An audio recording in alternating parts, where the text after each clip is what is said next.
We ready to go, guys, gentlemen?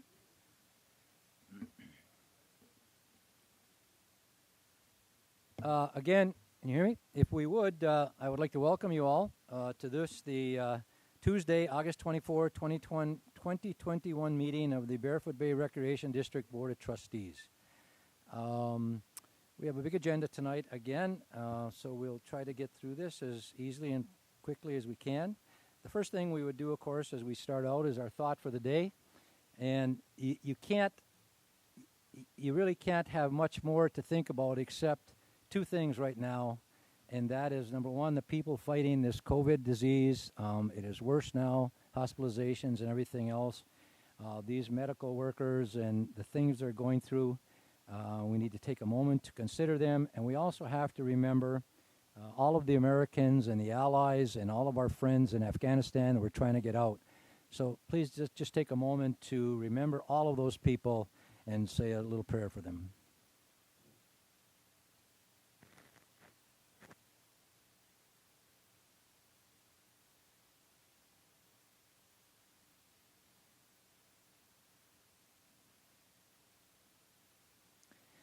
Thank you. Mr. Amos, would you please lead us in the Pledge of Allegiance?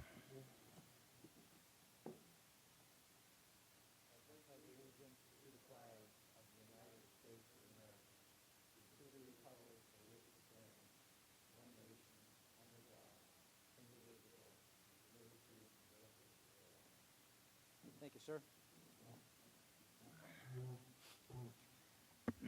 Roll call. Mr. Gruno, please. Mr. Nugent. Whoa. Mr. Gruno, here. Mr. Morrissey. Here. Mr. Amos. Here. Chairman Mino. Here. Okay, let the record show that we have John Coffey, our community manager, Stephanie Brown, our district clerk, Cliff Reppinger, our counsel. I saw Matt Getz out there, property services, and he has a new custodial supervisor by the name of Paul Brown, so we'll welcome him. And then I saw Charles Henley from Finance. Mr. Chairman, we have a quorum. Thank you, sir. Our agenda, we actually, at some point, I think we have to move on the agenda to that we add the title approval of the agenda because that's the way it is written up in Robert's Rules of Orders. But in any case, we have an agenda item tonight that I would like to put back on the agenda. It's a procedural thing, so please allow me a couple of seconds. Number one, this was the DOR violation case 21-001026-551 Marlin Circle. I'm going to ask for a motion in a moment, a motion and a second to add this to the agenda. We will vote on it. If we do that, we will add this as 8A, and then we will move A to B, B to C, C to D, D to E, and E to F on your agenda. Again, the reason we are asking this be brought on the agenda, put it on the agenda tonight, is because of the lack of action on our part at the last meeting, and it was completely misunderstood by some people in the audience and in the community that didn't understand the consequences of what happens by not taking action. And we just want to make sure that everyone understands we do our due diligence and we take care of business on the BOT.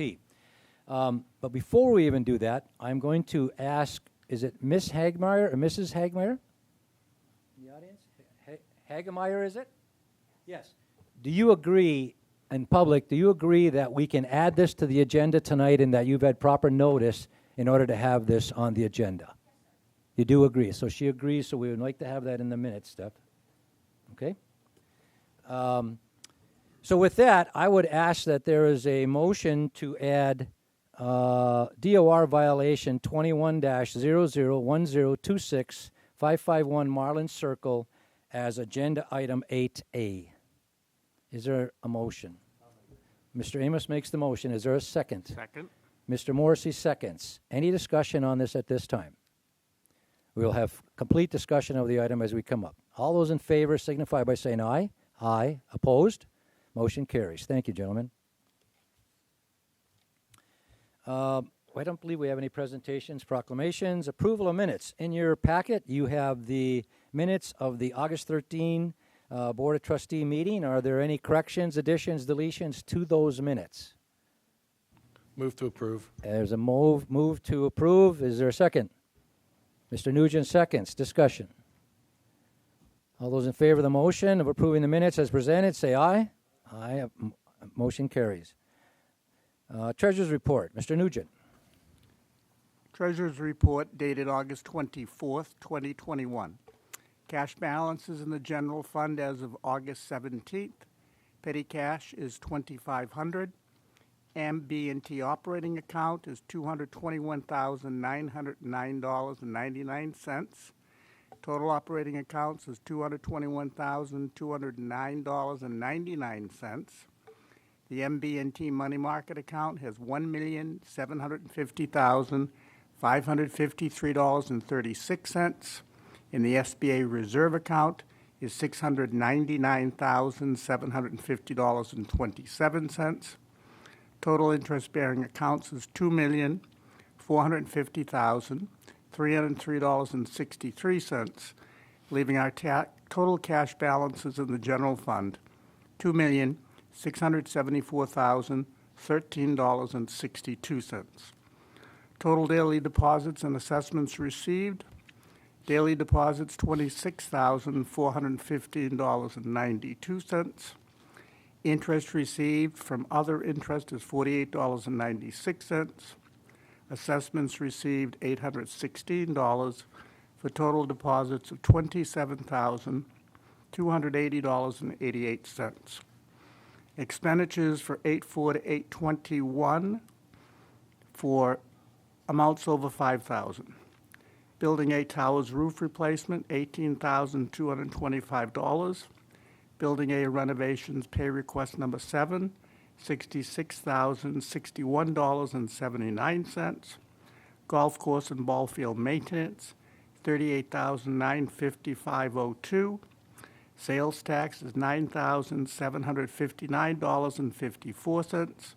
Employee health insurance is $21,736.68. Payroll tax for the period ending August 1st, $16,337.56. Net payroll for pay period ending August 1st, $56,413.41. For the total $5,000 and above expenditures, $227,489. Expenditures under $5,000, $48,908.57. For total expenditures of $276,397.57. Gentlemen, you have the treasurer's report in front of you. Is there a motion to accept the treasurer's report and approve the payment of bills as presented? Mr. Morrissey made a motion, seconded by Mr. Gruno. Discussion, comments, questions? Call for the question. All those in favor signify by saying aye. Aye. Opposed? Motion carries. Thank you, gentlemen. Approval of minutes, treasurer's report, audience participation. A couple things I want to make clear to some people. Number one, we are going to, as we just indicated, we are going to have this violation case as the first agenda item right after audience participation. The people who are involved in this case, Will Hagmeyer, Pat Zerwin, Fred Fearlin, they will have a chance during the agenda item to get up and make some comments. I want to make sure everyone understands this is not a full-blown hearing. This is simply considering the violation, DOR violation recommendation. Anyone else who wishes to speak to this issue or any other issue on the agenda can do so now during audience participation, but they will not get up during the time of the agenda item. Okay? You understand? Comments, questions? Go ahead. Yep. Please state your name and address. Have you got your mic on? Is it on? Is that better? Yep. Yep. Good. Thank you, Mr. Chairman. Let me stop one. Let me stop one. I forgot something. I spent 3 hours on this today, so let me make sure we understand this.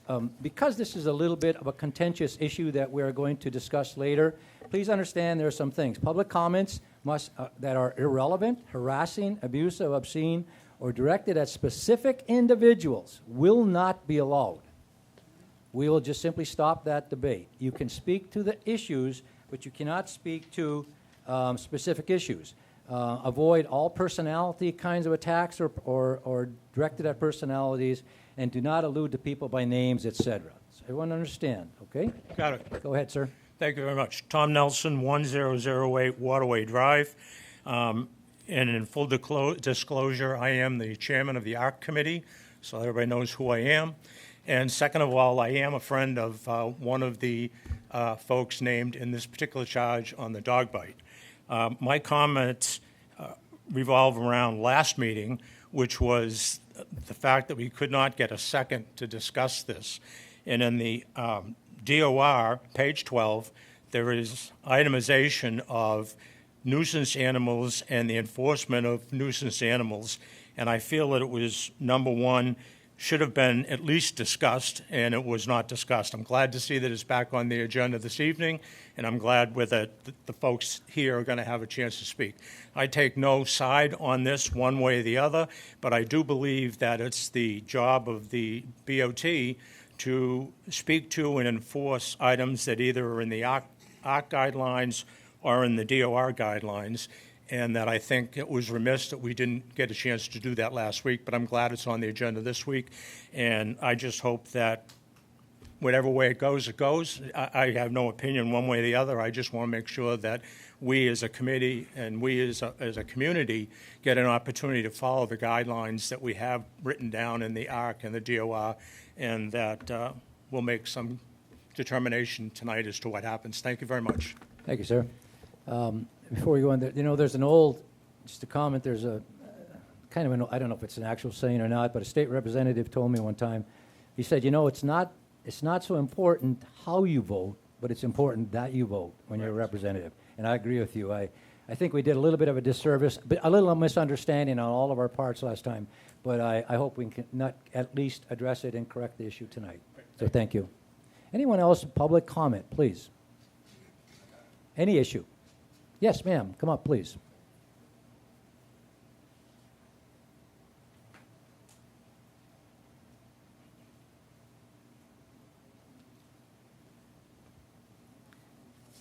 My name is Dolores Russo. I live at 574 Marlin Pull Circle. the mic down a little bit. There you go. Mm-hmm.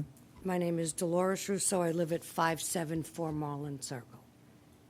I live on the same block that Gino and Gina live and Pat lives. I do know both dogs. I've been to both houses with both dogs, and my dog Louie, who's a little Shih Tzu, does not have an issue with Gino and Gina's dog. And they have been more than hospitable to me, and I can't say anything else than that. My dog Louie does not have an issue, and he never had an issue with Mickey. So I will just say that. I have a 9-pound Shih Tzu. Is that okay? Thank you. Okay. Yes, ma'am. Thank you. Anyone else? Audience participation. Hearing none, audience participation is closed. First item on the agenda is the DOR violation 21-001026 551 Marlin Circle. Included in your packet that was delivered to all the board members today, paper copies, you will see in there that there's a recommendation that the BOT refer, and we had Mr. Armington come up and discuss this at the last meeting to present it. There's a recommendation to refer this violation to the General Counsel Repeter for legal action, equitable or other appropriate action with failure to comply. If the BOT brings any such action to enforce the DOR, the change of such action shall be charged to the respondent's account and shall constitute as a lien. What we have to understand in this, and then we'll ask for a motion on this recommendation, we have to understand in this is that when the last time when we did this and did not take any action, of course, and this is not a full-blown hearing tonight. This is simply dealing with this recommendation. We can always vote or make a motion to go to a full-blown hearing if that's what you wanted, and that would be at a specific day, a separate issue on a different day. This is not to discuss new material. It's material we had in the past.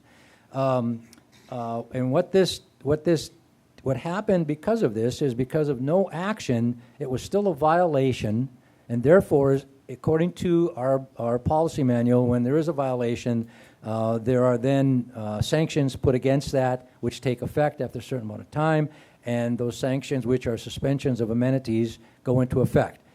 In this case, because we did not take any action one way or another, the suspension of those amenities would be until compliance with the issue, which is remove the dog or move, sell your home.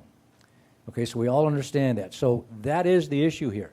So what we're first going to do is we're going to deal with the first recommendation if we can. We'll ask for a motion and a second, and then discussion and vote on that motion. Again, we will allow the respondents to get up and make comments before we vote. Okay, and we'll let all parties, even though this is a violation for the Hagmeyers, we will allow the other two parties to also get up and make a couple of comments if they wish. At that time, once we get there, we are going to make a vote. If the motion passes to accept the recommendation, it then goes on to legal, and legal then uses the court system to help get compliance with the issue. If the motion fails, there's still a violation in effect, and there is still a suspension of amenities. We just took a little bit of a bite out of our process to get this done because it still stays in effect, and there is a suspension of amenities until compliance. The other issue, there are other options that can be done after that. Other motions can be made, as was referred to, that we can make a motion that to reverse the findings of the the violations committee, and make the thing go away completely, if that passes. Or if that failed, again, you would still have the suspension of amenities in place until compliance. Okay? So again, the issue out there is a recommendation to refer this violation to the general counsel. Cliff, have I missed anything? I'm going to ask you to, I would, before I even do this, I want, if you would, Cliff, would you read that paragraph that talks about the suspension as it is in the policy manual? Give me 1 second and I'll read that.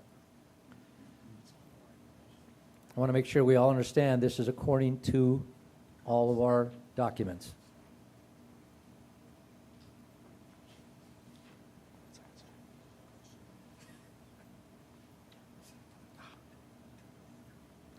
You would ask me that. One quick second, sorry. Come on, Cliff, you and I discussed this I today. know, sorry.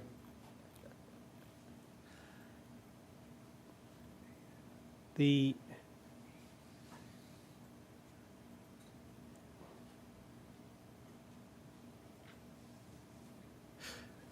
provision reads that upon a determination by the violation committee of a finding of violation, all social, family, and golf memberships affiliated with the property determined to be in violation shall automatically be suspended upon the rendition of the findings of fact, conclusions of law and order by the BBRD violation committee. So that's the section that's applicable. That's in the policy manual. And so again, understand that if no action is taken and we do anything with this violation, it stays in effect, the suspensions until compliance. Okay, with that, I am going to ask the board for someone to make a motion and a second to, and again, I have to remind everyone that in order to get an issue on the floor for discussion, there must be a motion, and the motion is always on a recommendation. You can vote the recommendation up or down after that. By making a motion or a second does not mean you agree with it. It means we're trying to get it to the floor for discussion. So I'm asking for a motion to accept the recommendation to refer this violation to the General Counsel Reperger for legal action, equitable or other appropriate action with failure to comply. If the BOT brings any such action to enforce the DOR, the charge of such action shall be charged to the respondent's account and shall constitute as a lien. Is there a motion to accept that?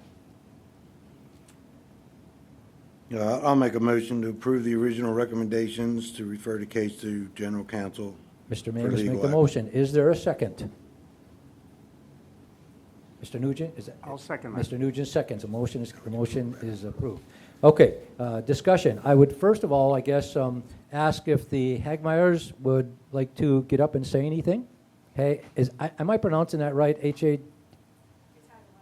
Hagemeyer? Hagemeyer, okay.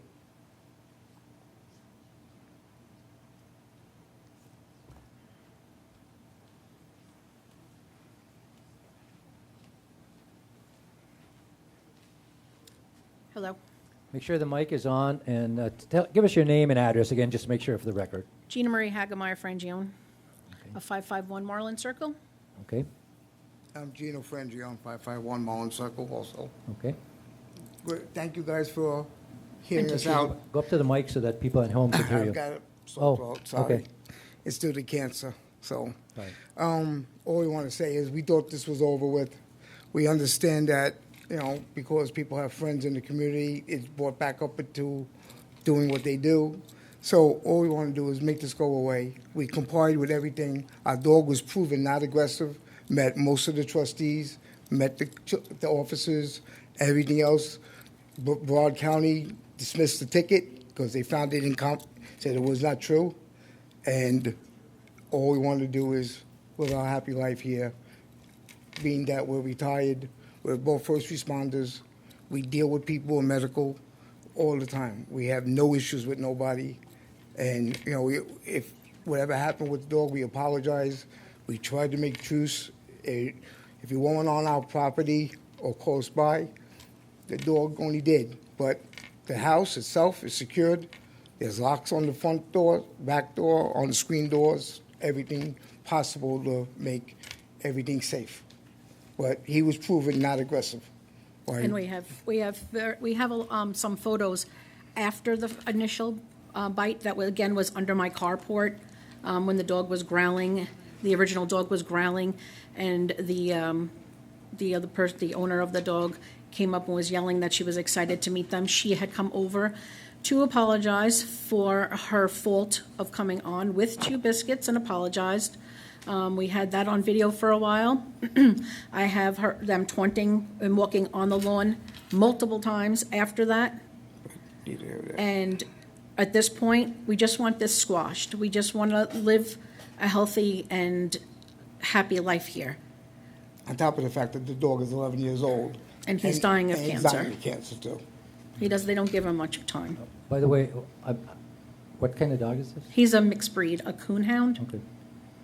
So, and he's never, ever, ever, in both states, bit a human being at all. Or Never. another dog. Or another And dog. and you all understand that we are not hearing the case as such of the evidence. We are simply trying to determine whether or not we accept the violation committee's recommendation. I want to make sure you understand. No, Okay. we understand that, and that's why last week we thought it was over, and we lived to go to the pool. We have family down, and now we're suspended with our kids. So, we're just trying to make peace. Okay? Okay. Thank you very Thank you. much for your Thank you, time. thank you very much.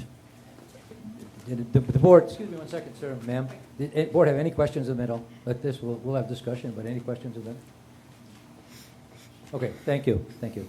Anyone else wish to speak of the other 2 parties? Fearling, or I'm maxing up the names, I'm sorry. Pat Word?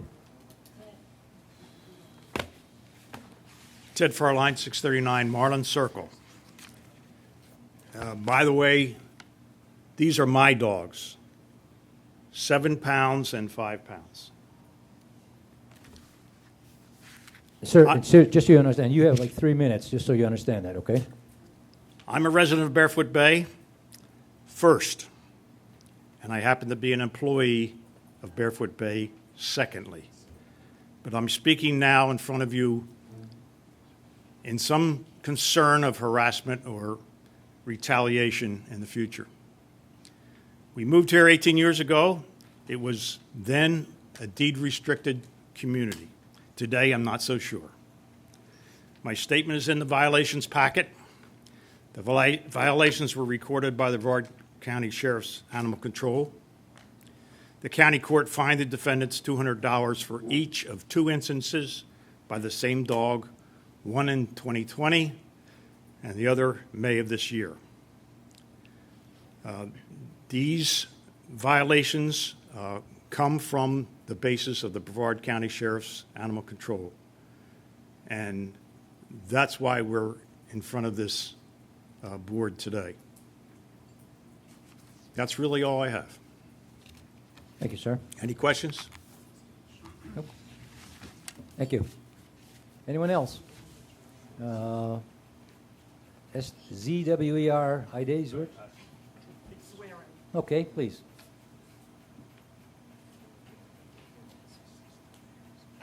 My name is Pat Swearin. I live at 552 Marlin Circle. I've lived there for 30 years, peacefully with all my neighbors. You ask anybody in the Bay, they like me very much. I have a lot of friends in the Bay. And that August afternoon, I was walking Mickey back from a walk, and I went up to talk to Gina. And when I did, Gino came out of the house, did not lock the screen door, and the dog came out. My dog never made a sound, because he normally doesn't, not unless you come to my house, as the police did this afternoon when I was wrongly accused of taking pictures of the house across the street, which I don't have a single picture of their house or them. And I walked up anyway to talk to Gina on that August afternoon a year ago. And Gino came out, did not lock the screen door, and his dog came flying out and grabbed my dog in the neck. My dog never made a sound, not unless he made a sound after he got bit. I fell. I banged my head on a flower pot, was bleeding. A young lady came flying out of the house with a roll of paper towels because my ear was bleeding. They had asked me if I wanted to have them call an ambulance, and I said no because I was more interested in the dog. And that's what happened. Thank you for listening. Thank you, ma'am. Okay, gentlemen, we now have on the floor the recommendation to refer this violation to the general counsel as stated. Comments, questions? I will tell you a couple things. One, this falls under one paragraph, I guess, Cliff, in the DOR, and that is, there are two paragraphs. One has to do with dangerous animals, and this, you have to have some definition of what a dangerous animal is, so that's very difficult to have. I think Cliff told me that the county can determine that. Number two would be what falls under the paragraph having to do with an attack by an animal on another person or animal. That is a very vague. It was just put in, I think Cliff told me a few years ago, by the Board of Trustees. I believe it was in the 2014 amendments, but I haven't looked at that specifically, but I believe that's when it went in. Right. And so that's what it falls under, is an attack by an animal. Now, again, who determines what an attack is? One of my friends told me today, if you're walking a huge Dalmatian down the street and a little dog comes up and jumps at it, is that an attack by an animal that you then have to do it? In any case, I'm not suggesting either way. I'm simply saying that is what this falls under, that paragraph. And so it was found in violation. The recommendation was to send this on. So questions, comments, discussion? Yes, sir. Put the mic on, please, make sure. You hear me? Yep. Okay. It was brought to my attention by one of the community residents that, and I was also concerned about the legality of the bot on this matter. Okay. Did the occurrence be on the property or on the street? Was it in the street, this when it occurred, the bite, or was it on the property? Is Rich, how about, no, not you, sir, not you. Hold on one second. I need, Sally. where's Tom? Is he here? Is Sally here? Tom, did you deal with this, or was this a violation? You didn't deal with this, right? Are you talking to me? Yeah. Oh, I'm sorry. No. No, you didn't deal with this, and No, Rich is not here, My correct? statement when I started was to just let you know that who I was and that my comments Okay. were mine personally and All had right, nothing thank to you. do with the art committee. Okay, Mr. Coffey will refer this, okay. Unfortunately, no one outside the two affected parties witnessed the attack, so there's no way we can substantiate the location of Well, where I the mean, dog they attacks would were. know if they were on the property or the street, wouldn't they? Well, Can I ask that question? Yeah, sure. We'll Would you go answer to the question for me, please? Excuse me, so one second, sit down, please.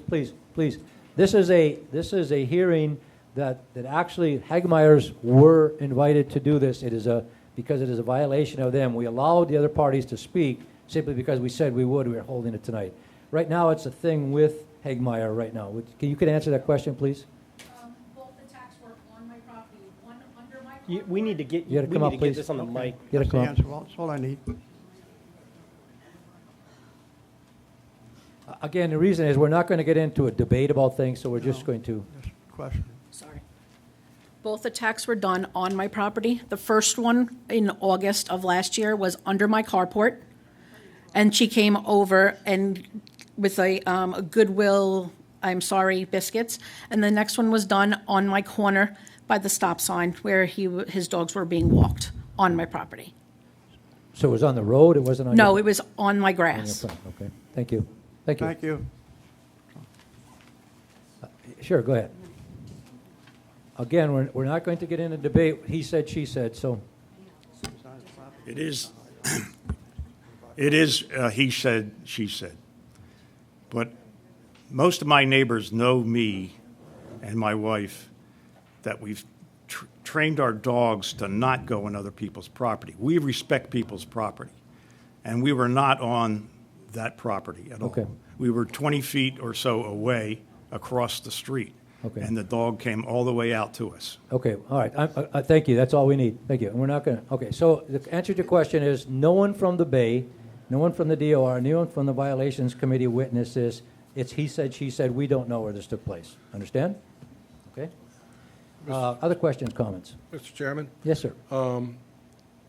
the county has policy on Section 1448, Part 5, aggressive dog classification procedures. From what I could tell, this dog did not have any aggressive dog classification. I did visit the house. Dog was very docile. One of the things that has troubled me was the packet that they got from the Violations Committee was very vague.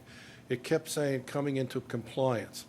Well, I read the whole thing through. I'm not sure what they wanted them to comply to. I did visit. I did notice that the screen door didn't have a good latch on it, and I could see a good-sized dog barging right out through that door. But I'm in the mood to dismiss, if anything. Thank you. Other comments, questions, discussion? Again, hearing none, if there are no other further questions, comments, or discussion, we are going to call the question. Is that it? We are going to call the question. So the question is, the motion is that we refer the violation, DOR violation 21-001026-551 Marlin Circle to General Counsel Representative for legal action, equitable or other appropriate action with failure to comply. If the BOT brings any such action to enforce the DOR, the charge of the such action shall be charged to the respondent's account and shall constitute as a lien. Any questions about the motion? Everyone understands?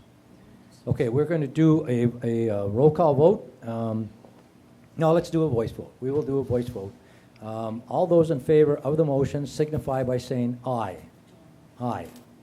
And those opposed? Aye. And we will do a roll call vote. Mr. Nugent? No. Are you against this? You are a against nay. You are a nay? Mm-hmm. Mr. Gruno? Nay. Mr. Morrissey? Nay. Mr. Amos? Nay. Thank you. And again, there's no tie, so that I voted for the motion, but the chair does not have to vote because there's no tie. But again, just so it's on the record, I did vote yes to begin.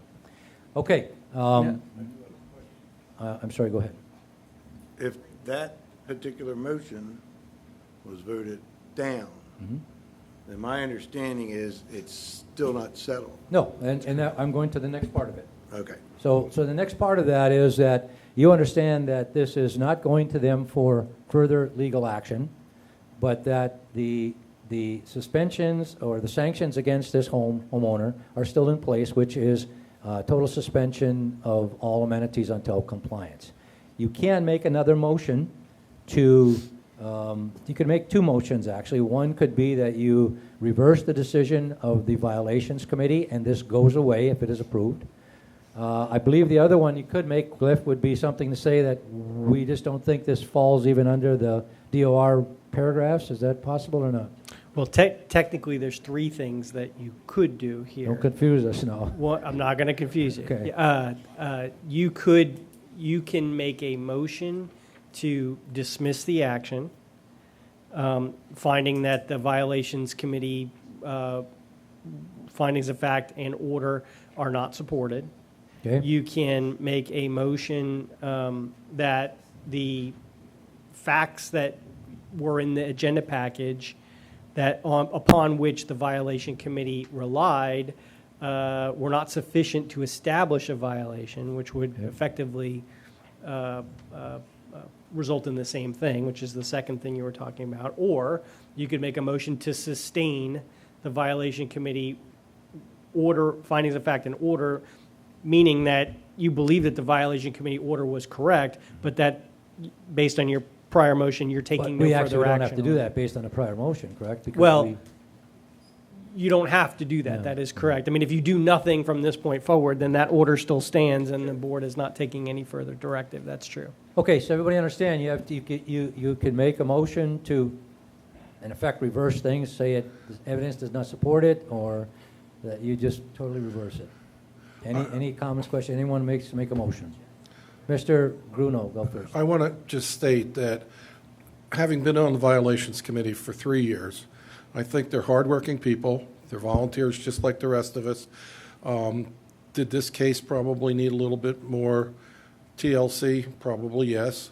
But I just, in good conscience, cannot sit and say, we're going to revoke their decision.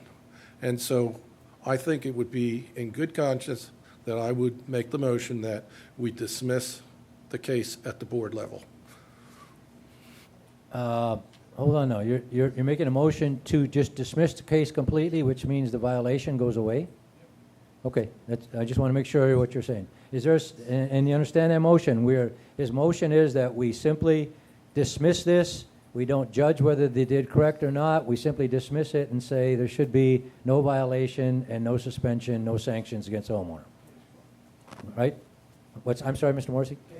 Yes, case closed. Is there a second to that motion? I'll give a second. Mr. Nugent seconds that. Discussion of the item.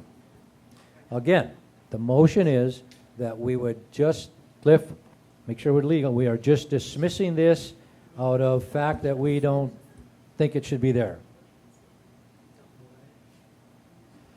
What does she want you to word it? We're just asking for a clarification. Can you restate the motion as you stated The it? motion, as I heard it from Mr. Gruno, is that we simply dismiss this case and the action of the violation committee goes away. The action effectively is, you're effectively reversing the violation committee. You're reversing, You're just you're dismissing the decision by the violation committee. dismissing the case. That's Dismissing the case. So there's two, I'm not trying to No. make it more difficult than it needs to be. I think for purposes of the record, it's a dismissal of the action, meaning that it should never have been, effectively, that it should not have been brought in the first Right, place. and that was the third action, and it's hard to put in words, but that's what the motion is, what he said. Okay? I move we do a dismissal of action. Okay. Of this, and there was, and that's, we're just rewording it, so we don't want to do the motion over and a second over again. I Any think oth- that's clear, right? Any other questions, comments on this? Dismissal. Understanding that, in real words, what this is the case goes away. There are no further suspensions of amenities, no other action, no legal action. So this Mr. Amos. This is really, is this the same thing as saying that you agree with the Violations Committee, but there's not enough evidence to go forward with it? It could be. Is that the same thing? You think of it either way, Okay. yeah. Any other comments, questions? I am trying to give every opportunity to be heard here to make sure we understand what we're doing. And I like the way the procedure is going, so not the outcome, but I mean that we're discussing it like this. Anything else? All those, you all understand the motion. We're dismissing this action entirely. All those in favor of the motion signify by saying aye. Aye. Opposed? All ayes, right? Everyone is aye? I'm sorry? Okay, all ayes. The motion is unanimous, carries. Okay, Steph and Cliff, do we have that? I mean, we're trying to be as We have a- parliamentary as we can here. We have a clean record. You're Okay, free to proceed. You're good. okay. Thank you. Thank you, gentlemen.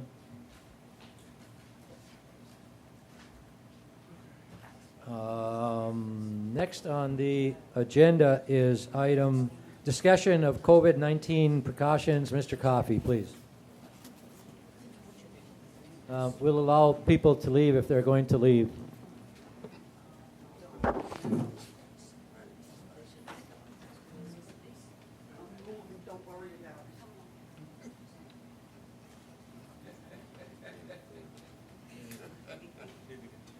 Thank you. Please, folks, we're all grown-ups here, so.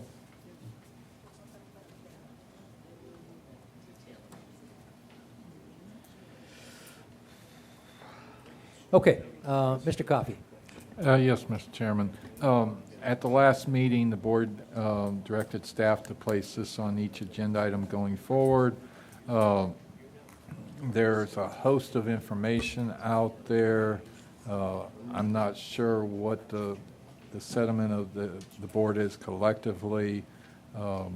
I think we're at a good pace where we're at now. But if the board would like us to enhance some type of protocols, we'll be happy to implement. I would have a question, I guess. First off, and again, discussion. Are there things we can do as a public entity? I mean, I'm just giving it, everybody's doing all kinds of things now, and there's no question that this is just skyrocketing. It's the most cases ever that we've ever had in the entire year. I'm not suggesting we do anything. I'm simply asking a question. What if we wanted to say everyone must wear a mask in order to come here? Can we do that without a governor's order or anything like that? I believe that for our facilities, you can do that. You can do that, correct? Yes. So within our we can make facilities. orders that we feel are necessary for the As a- health and welfare and safety of people. Yes.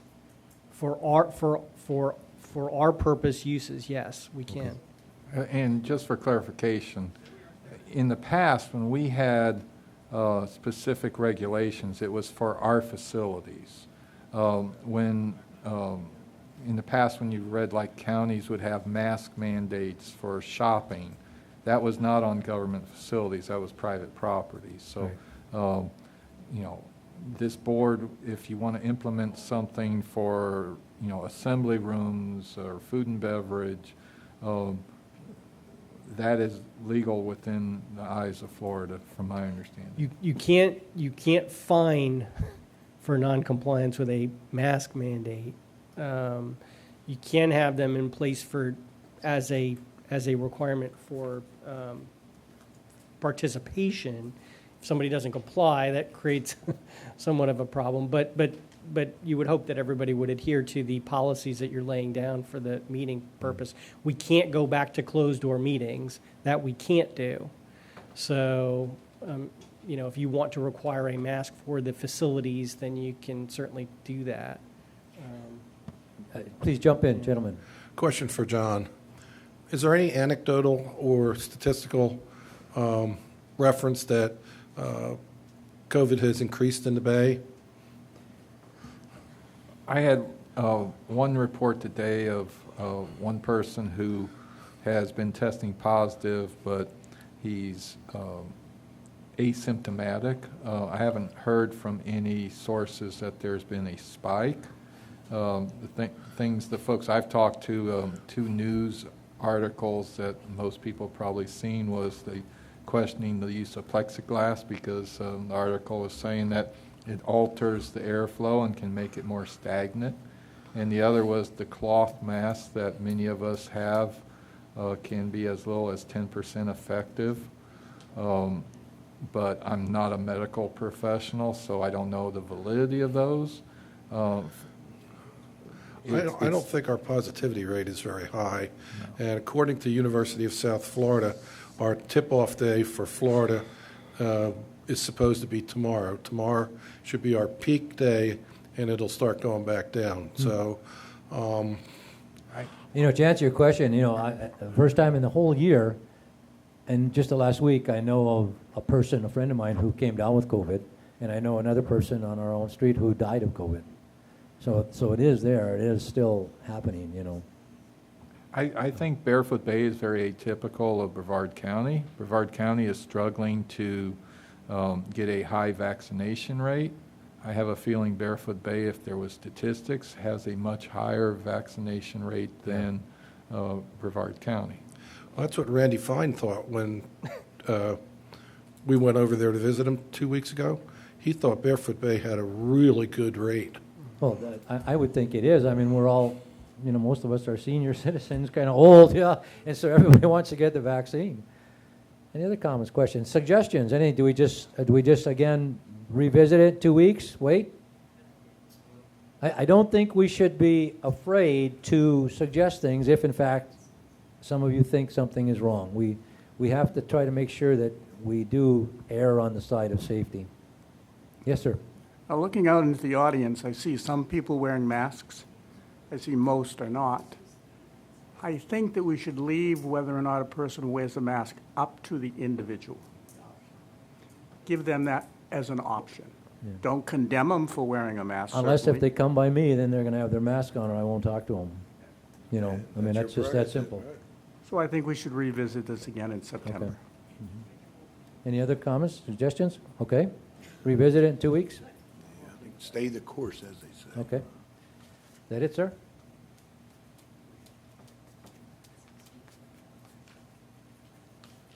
Okay. Stewart Medical Group proposed ground lease. Mr. Coffey. Oh, Cliff, I'm sorry. I communicated with the Deputy General Counsel for Stewart today. They are asking that we table this to or continue this to the September 10th meeting so that they can continue their review. So I would accommodate them in that way. Okay. All right, then we would need a motion to table this until our, what is it, September 10th? September 10th. Until our September 10 regular meeting. Is there such a motion? So moved. Mr. Nugent, is there a second? Mr. Amos, any questions, comments? All those in favor signify by saying aye. Aye. Opposed? Motion carries. Shopping center electrical upgrades, approval of agreement. I'm also asking that you table this to September 10th as well. Oh, I like this. Is there a motion to table this until September 10? A motion by Mr. Morrissey, seconded by Mr. Gruno. Any questions, comments? All those in favor signify by saying aye. Motion carries. Case number 15-000310. I'm not going to read all of it. You have it there, 453 Egret Circle. Who's going to, Mr. Coffey, you going to present this, or? This is me Cliff? as Okay. well. If I can find my bookmark. So, give me 1 second to catch up. Having technical difficulties. There we go. All right.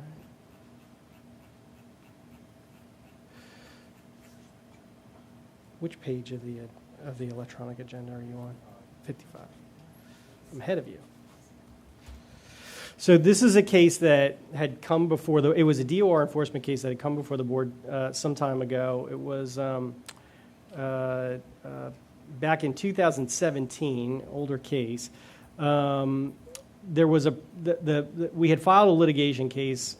The owners came into compliance after the case was filed, but there was not a final judgment. So the compliance was found. On March 28, 2017, the Board of Trustees voted, they approved a motion to waive all legal fees and dismiss the lawsuit pending the owner's payment of $496 of costs. The owner was here, they were present, they said that they would enter into a payment plan with staff, and to date, they have not complied with the payment plan. We held the case open, not knowing what was going to happen. We've reached out to the owners several times to try to get them to enter into a payment plan or pay the $496. They have not done that. The case now is set on a case management conference set for September 3rd coming up.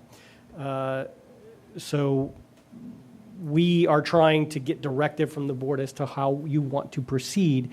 Given some of the cases recently and some of the issues in the cases and the costs related to those cases, I'm certainly sensitive to the idea of pursuing a judgment for $496 and spending additional legal fees to try to go do that.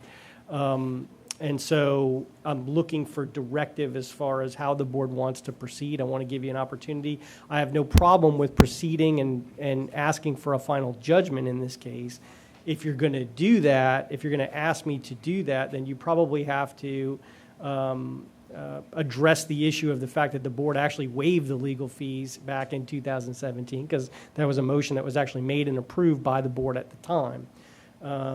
So the amount of the fees that were waived was $2,602.50 at the time, plus the $496. So right now you're looking at, if you add those up, a judgment of $3,098.50.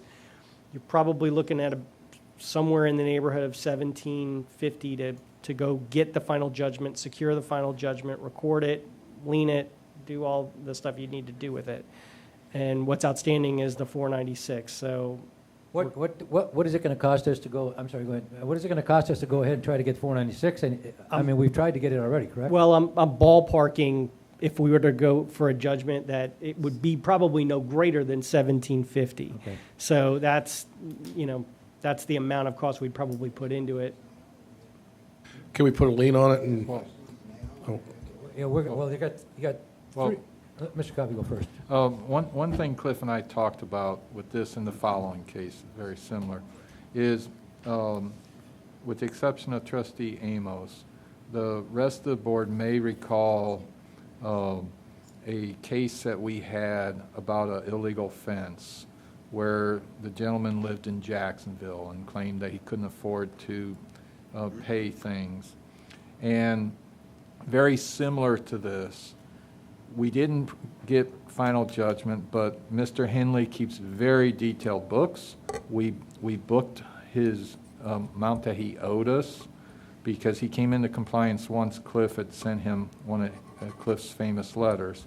He sold the house within the last few months, and the new homeowners paid the bill off. Cliff can speak to the fact that it wasn't a lienable expense, but the new homeowners didn't challenge it wasn't a lien. They just paid the expense. So that is one option of just basically allowing Cliff to drop pursuing final judgment. Let Charles book the $496 as an expense owed to us and wait for the house to turn over. And that's a great point, and one that I should have raised, and we have discussed that. I won't get too complicated, but I do want to address that point just from the legal end so you understand how this works. When we bring a case, when we file a lawsuit, it's a lawsuit against the individual. So the people that are subject to the suit, it doesn't relate to the property, it relates to the person. They're the responsible parties, they're the owner. When we bring a lawsuit, we are suing individual owner, saying, you must bring your property into compliance. You're going to be subject to the injunction, and so that's how the case works. When we get a final judgment, if it includes costs and fees, it's against the individual. It's not against the property. So we can't lien the property as you might think of a typical judgment running against the property. That's not the situation here. It's a personal judgment of owner. We do get a judgment lien certificate from the state. We do record that, and that does show up in title searches if the property sells or if any property of the owner is at issue. Generally, that will reflect in a title search of some kind that there is a judgment against that individual owner. So it's not that there's no value to it. It's just that we can't foreclose on that. We can't foreclose on that judgment, and more times than not, because of who the individuals are, and sometimes they may not have much other property other than the property that's at issue, which is homesteaded. Maybe they're gone. Maybe they've absconded. You probably wouldn't pursue collection efforts to try to levy against the judgment on them because there's really not a lot of purpose for doing that. So the judgments at the end of the day are kind of paper judgments in terms of the cost. What Mr. Coffey is making reference to is that what your staff does is they do keep a track of the fees and costs on account. And so if a property sells and there are amounts that are due on the account and an estoppel letter is sent from a title company, which is a common process in the closing process, staff will advise the title company that that is an amount that reflects on the account that is owed. There is not a lien for that amount. It's an unsecured amount, but generally the title companies are receptive to the fact that those amounts are recorded or are maintained by the district as fees that are owed to the district, even though they're unsecured liens. They generally pay them off.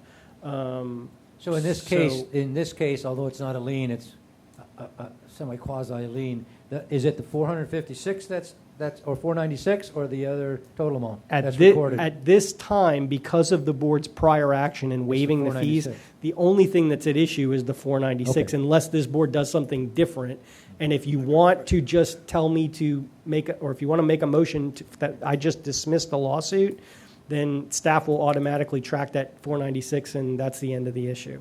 So go ahead, Mr. Amos had a question. Go ahead. The question I had, the way this reads to me is the previous board voted to waive all legal fees and dismiss the lawsuit pending the owner's payment of costs of $496.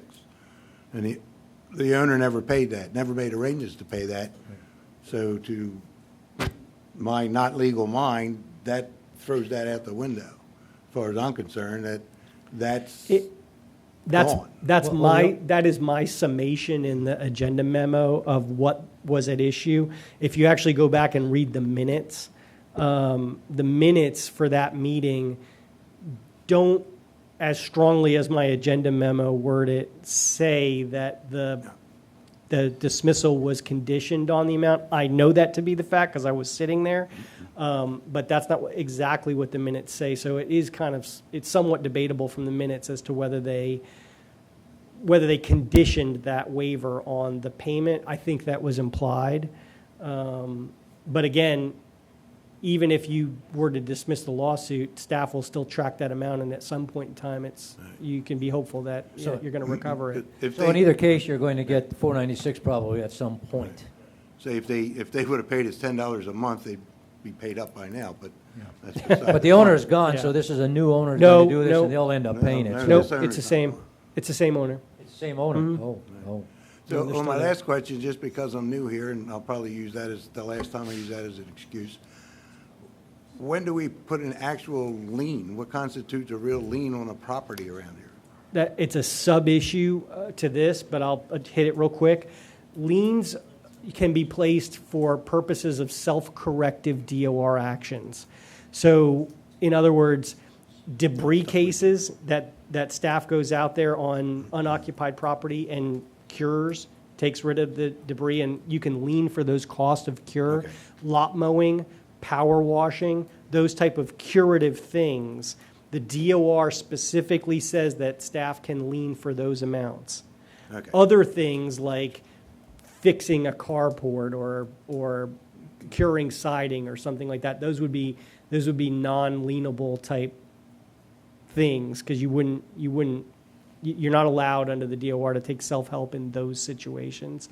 So you can't lien those. So only the things that you can cure under the DOR can you lien for.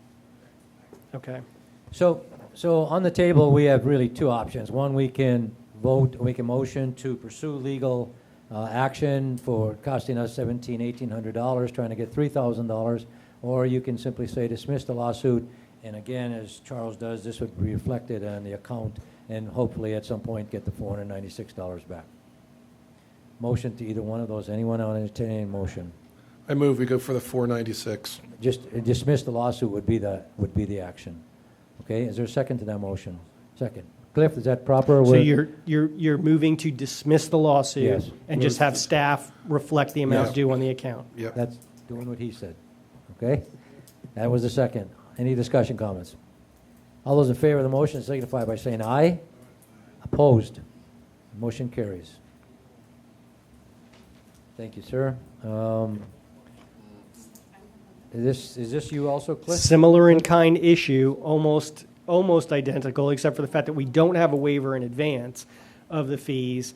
In this particular case, this was a DOR case that resolved back in May.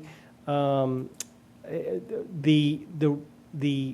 respondent owner was assisted greatly by the CVO in this violation. I don't know if there's a CVO representative here tonight, if you were interested in hearing about that. But I had knowledge of the fact that the owner did to as it was reported to me, have some financial considerations. I did not research that. That's what I was told. I know that the CVO provided assistance in resolution of the case. And so there is a lawsuit. It had been filed. There was no responsive pleading. We held the suit after it was filed once we knew that the CVO was involved. Right now, there are $24,555.74 in fees and costs that are put into that suit. We could pursue a final judgment against the owner, same thing. Or you could move to dismiss the suit, track those amounts against the account if you would like to.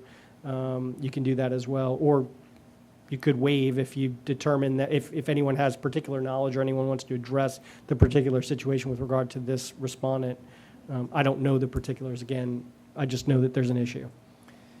Again, before we do this, this was a case that, as I remember, that, and adding now, we don't know for sure, as Cliff said, but even if we pursue this and we won the legal action, it may not mean anything because the person may not be able to pay the money. We don't know that. Just simply saying that came up in these discussions. So, again, you have two options here. A motion would be to pursue final judgment for full amount, which is going to cost us again of $24.55.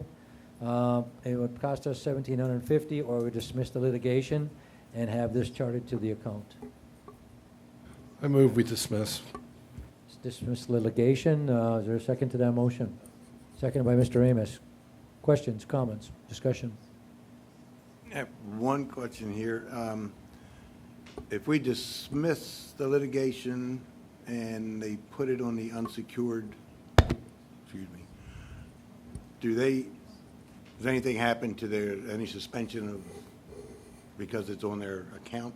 Well, that's a good question, actually. Now that you mention that, I don't believe so. I think once you have under the policy, once you have well, actually, Mr. Henley is here. He can address the issue from the Charles, you thought you were going to get away. Yeah, I did. I was hoping that I did. I saw you back there, Charles. My understanding is that if there is any account delinquent, that anybody owes the Bay any money, they are automatically suspended. So there would be we would have an order of compliance on the actual violation, but because of the fact the amounts are owed, they would still have they currently are, presumably currently are suspended right now. So your action tonight wouldn't change that unless you took some action to address that. So if we waive the fees, then that settles everything, right? Then they're If you waive the fees, I don't know if there are any other fees due against this account that are unrelated to this, but Well, does that include in what, we're just talking about this case, if right? you did that, then that would resolve that issue so that the suspension would not be based on that delinquency. Is that the same as dismissing the action? Dismissing the lawsuit is separate from That's waiving the separate from fees. waiving the fees. Correct. So we'd actually need a different motion or an amended motion in this case? So You I could just do gotta it all make sure under one if you understand We're on a amend it. different motion completely. We can do that, but it's a different motion that's been made than waiving the fees. Right. So you can do it in 2 steps or 1, however you want to do Well, it. how do you do it in one? Well, you could include a waiver of the fee. You can move for In- dismissal, amend to include a waiver of the fees entirely, Okay. if you Yeah, wanted it- to. Well, how do you do that then? You Can I could say amend the that? motion if Make- there was one. amend the if there was- motion You can and then amend the second motion and amends. you can second the amendment to the motion that would include waiving the fees. We're dismissing the legal action and waive the fees. Move to dismiss the legal action and waive the fees. So it's amendment to the motion. Is there a second to that amendment? Second that. Second by Mr. Amos. Got that? Actually, no. Who seconded the motion? Who was the original second? Yeah, Did I was Mr. doing Amos this. second it? Okay, second by Mr. Amos, got it. okay. So again, we're discussing now that we are dismissing all legal action and waiving the fees, which would take the person, put the person in compliance actually, and suspension would be lifted. Everyone understands? Any comments, questions further? All those in favor of the motion signify by saying aye. Aye. Opposed? Motion carries unanimously.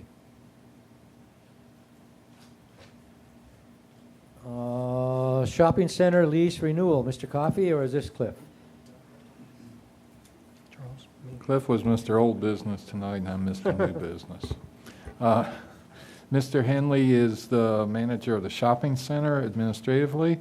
Sunshine Realtor in sales, which the board last year approved the assignment of lease to a new owner, has elected to take advantage of the 5-year extension within the lease. There is a 5% increase built into this. This is not a new lease, but a renewal using the extension clause. Staff recommends the board approve the 5-year lease renewal for Building 1, Suite 7 at the shopping center in accordance with the initial terms, and authorize Chairman Mino to execute the renewal agreement when it becomes available. Is there a motion to accept the recommendation? Mr. Morrissey, is there a second to that motion? Mr. Gruno? Comments, questions, discussion? Hearing none, all those in favor of the motion signify by saying aye. Opposed? Motion carries. The next one, John, shopping center, oh, is this the, yes, the next one, okay. This next item is actually a new lease for the shopping center. Their current lease is set to expire. As Mr. Henley and I have been trying to transition with new tenants over, and the lease extension you just approved had a one-time 5% increase, and then for the 5-year term, there's no increase in the rent. The tenant has agreed to an annual increase, much less than 5%, and in your packet is how the annual base rent goes, and CAM and taxes can fluctuate. I applaud Mr. Henley for working to get these win-win situations. I believe that this helps not only our tenants manage their businesses better, but it gives us a graduated cash flow that's better predictable. Hence, staff recommends the board approve a new 5-year lease with Building 1, Suite 1 in accordance with the terms, and authorize the chairman to execute the lease when it becomes available. One thing I failed to mention is this is a 5-year lease with 2 mutually agreeable 5-year extensions at the same basic terms, annual increases. Is there a motion to accept that recommendation as stated? Mr. Nugent, is there a second? Mr. Gruno? Comments, questions? I have one question. What is the business about the floor? Does that affect this anything? No. The owner has, since I've worked here on and off, requested the board replace his floor.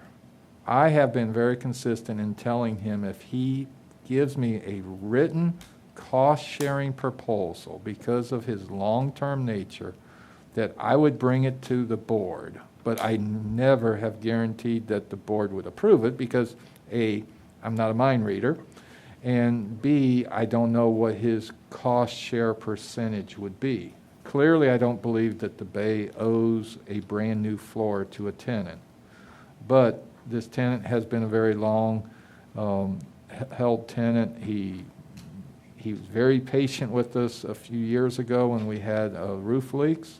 And I still will entertain that, but I have to see something in writing, and he's been hesitant to do that in the past. Okay. All right, thank you. Questions, comments about this? Hearing none. All those in favor of the recommendation as stated signify by saying aye. Opposed? Motion carries. Authorization of certificate to nod ad valorem assessment roll for fiscal year 21-22 and resolution. Is this Cliff or John? John, you start?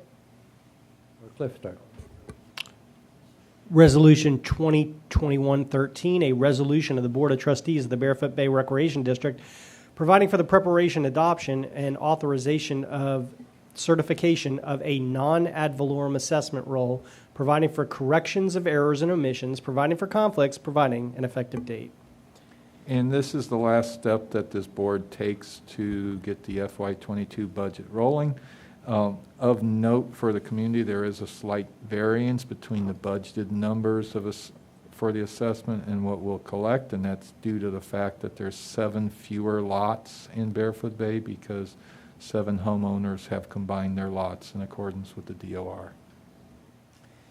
You heard the resolution 2021-13. Is there a motion to approve the resolution?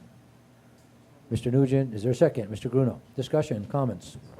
You also, I believe, they have in the packet the whole entire assessment rule, I believe, if you looked at your packet. All those in favor of the motion signify by saying aye. Opposed? Motion carries. Thank you. Liability Workers' Compensation Insurance Award of Contract. Mr. Coffey.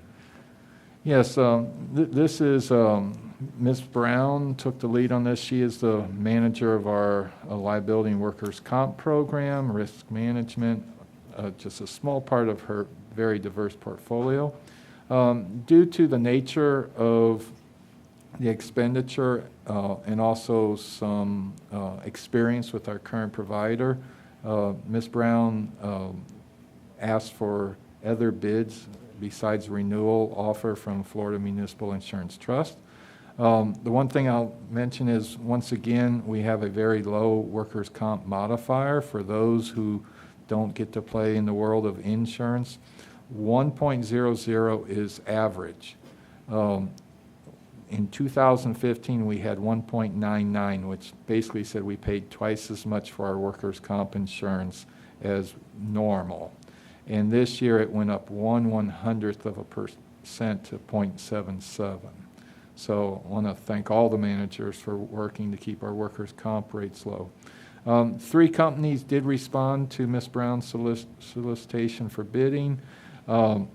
Florida Municipal Trust, Florida Insurance Alliance, which Aegis Insurance is the face of, and then Pidgeot, which is also goes by Florida Public Risk Insurance Agency. They were our provider when I started here 8 years ago. 4 years ago, we switched to FMIT. Trying to get insurances to bid exactly alike is something that you'll pull your hair out, so I commend Ms. Brown as still having her locks intact, because just looking at the proposals, it's mind-numbing that they can't use the same thing. Where we believe we're at is the base policy. The Florida Insurance Alliance is higher, but they include liquor liability, which in the past has ranged between $8,000 and $12,000. When factoring that in, they are right in line with Pidgeot. FMIT is significantly higher. Florida Insurance Alliance also offers a optional, rather low-cost tees and green coverage if there's vandalism, that they cover all new greens. And that does bring us, well, vandalism on all the greens. So I can see They looked at our greens? I can see the chairman's eyes. They thinking, looked at our greens. Let's take that policy. So to the budget, there is a significant savings because we basically budgeted what we thought FMIT would come into, approximately $30,000 in savings. We believe Florida Insurance Alliance, which has over 800 public entities, the vast majority of districts managed by my company, Special District Services, who is extremely pleased with their level of service, and some, be polite, less than stellar customer service from our current provider, warrants staff's recommendation that the BOT award liability and workers' compensation insurance coverage to Florida Insurance Alliance for $147,083. When the FY21 audit is complete, Mr. Henley will prepare a budget amendment to transfer that $30,000 surplus to R&M contingency. Okay, I have a couple questions later too, but is there a motion to accept staff recommendation to award liability and workers' compensation insurance coverage to Florida Insurance Alliance for $147,083? Mr. Amos makes a motion to accept. Is there a second? Mr. Morrissey. Questions, comments? I have one. So you're saying, John, this is $30,000 less than we budgeted?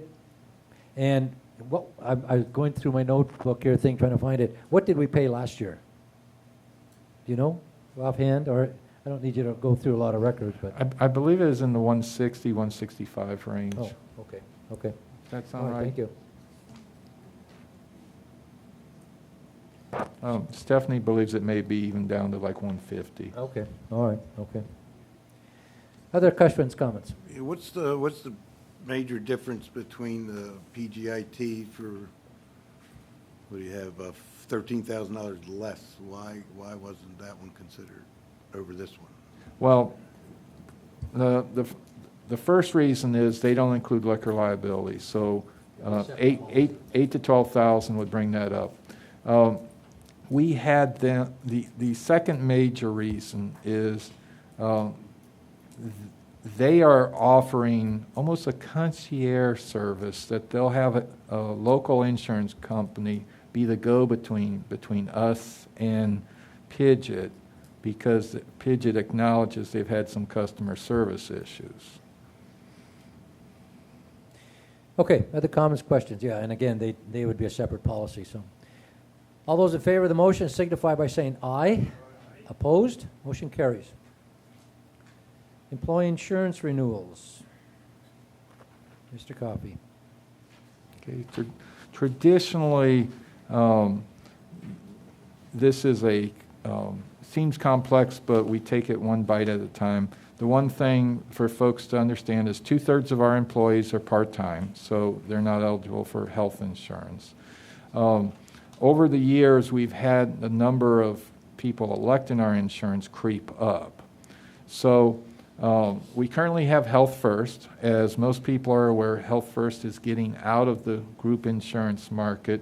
But if you renew with them before the end of the calendar year, you can keep it one more year. We had budgeted 7.5% increase in the working draft proposed budget that you received in March, and then in April timeframe, we received an estimated renewal of about 17%. So we put in an extra $29,000. The renewal actually came in at 13.6%. There were some alternates that were comparable in quality with United Health First and some Florida Blue policies.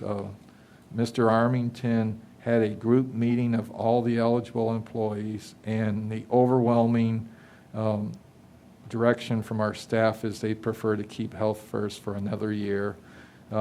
We even made the suggestion, because of the savings of going to the others, that we could increase, let me rephrase this, that I would be willing to recommend an increase in the employer portion if we went to a lower costing plan, and the overwhelming number of the employees wanted to keep the current plan at the current 85 district 15% employee split. And so therefore, that's our recommendation for the traditional plan. We had this current year, fiscal year 21, two, quote, affordable plans. One is not offered anymore because no one is enrolled in it. And the other one is offered as a renewal, and we've kept that at 85% recommendation also. The one change that may or may not have a financial impact is trying to address recruitment of skilled and semi-skilled management positions. I'd like to see us go up to 40% on family coverage. Right now, we don't have anybody with family coverage because 35-40% still is not affordable unless you're making towards the top of our pay scale for families. Long term, we need to be more family friendly for our people we're trying to recruit to come work for us. So with that being said, the total cost, we budgeted $385,900 for health insurance, and the recommended renewal is at $370,000 for those two plans and the family coverage rate, which would be a savings of approximately $16,000. Of note, we have this little chart here shows that in fiscal year 17, we were at 75% employee district coverage, and we've been at 85% the last 3 years. We have, I believe, 7 employees not electing coverage at this point. If those folks all changed over and started electing coverage, it'd be about another $100,000. So that's a thing always out there. We've never had that type of changeover. Therefore, staff recommends adopt the renewal plans at 85% employer-paid premiums for employees and 40% for dependent coverage at an estimated cost of $370,169. So we're doing these all individually, right? We're going here, then dental, then individual, correct? So is there you all follow what we're doing? There's a motion, there's a recommendation to adopt a plan for fiscal year 22 at 85% employer paid premiums and at 40% dependent coverage at an estimated cost of $370,169. Is there, and it shows 1 and 2 what they are renewing. Is there a motion to accept that recommendation? Mr. Take Morrissey that. made a motion. Is there a second? Mr. Nugent. Can I we mean, sorry, take Mr. this- Bruno. Can we take that as a packet and just say as recommended by staff? I'm sorry? Take it as a whole group instead of 4 votes. Can we do that, Cliff? Well, are we talking about the health insurance or all the insurances? All the He's insurance. talking about health, dental, I don't group life. believe there's a reason we can't. As long as it's sufficiently clear what you're Yeah, if you let me approving. summarize the other ones, I think that would be an easy motion. I think what you could do is if you wanted to do that, we could move down to the summary on the bottom. You could just go through all of them, and then the recommendation would be to approve the summary at the bottom, the last page, at those total costs. That's okay, as long as staff is comfortable with that directive, that would be okay. All right. So we have, however, we do have a motion. Did we have a motion in a second? Or we didn't? Okay, do you want to rescind the motion and we'll do this all at once? And who made the motion? Mr. Morrissey? And you rescind your motion, correct? Okay. Let's do all of them at once. Okay, dental insurance, we had 2 options, but the renewal with our company called Principal came in at 0 increase. Employees are relatively happy with that. That's estimated to be about $7,700 cost to Barefoot Bay. The last fully funded, or funded, I should say, is Barefoot Bay offers a $10,000 life insurance to each full-time employee. That is approximately $1,200 a year to us. That did come in slightly higher, but we're saying $200, so it's not that much. Recommend stick with Principal on that. We have several 100% employee-paid optional insurances. Principal in choice for vision. We recommend renewal at that. Supplemental short-term disability. Principal had a renewal with a 6% increase, but that's age-based, and it's 100% funded by employees, so we recommend renewal of that. Principal also offers a supplemental life and AD&D insurance, which is age-based. There's no increase in cost on that. There's 2 other ones that were not listed because they're rather minor. Principal has an employee-dependent term life coverage that one employee elects for her children, and then the Saturday football game commercial of Aflac is 100% paid for by employees. The summary of this is of a total budget for next year of $394,734. The recommended renewals comes in at $378,796.90, or a savings of approximately $16,000.